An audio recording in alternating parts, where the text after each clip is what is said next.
Лидия Петровна обожает внука Сережу. Она уверена, мальчик необыкновенно одарен и ждет его большое будущее. А чтобы это будущее приблизить и раскрыть таланты, водит его на шахматы, купила абонемент в детскую филармонию, записала в художественную школу и подумывает про бальные танцы.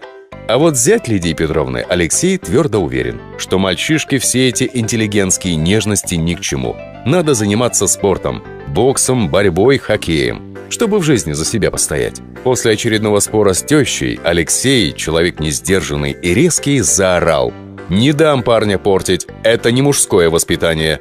Чтобы ноги вашей в доме не было». Лидия Петровна, конечно, возмутилась, дверью хлопнула, а дома долго плакала, давление поднялось, врача пришлось вызывать. Но человек она отходчивый, да и внука любит. Позвонила, чтобы помириться. Зять трубку снял и грубо сказал, что он отец. Все права на воспитание ребенка имеет и не разрешает парню с бабкой видеться, потому что она своим дурацким воспитанием его только портит. Казалось бы, все совсем скверно. Но Лидия Петровна, несмотря на возраст, человек современный. Она уже давно пользуется услугами Европейской юридической службы. Достала свою карту «Адвагрант» и набрала знакомый номер, по которому ей в трудных случаях уже не раз давали хорошие советы. Юрист объяснил, что действия зятя незаконны. Ребенок имеет право на общение с близкими родственниками, и бабушка, конечно, в их число входит.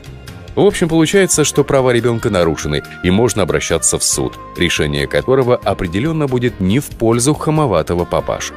Лидия Петровна человек мудрый, по телефону больше звонить не стала, а написала зятю Алексею вежливое письмо, в котором подробно пересказала все, что объяснил ей юрист. Зять от объяснений этих поостыл. Не дурак, он понимает, какое решение суд примет и сколько неприятностей на его голову свалится.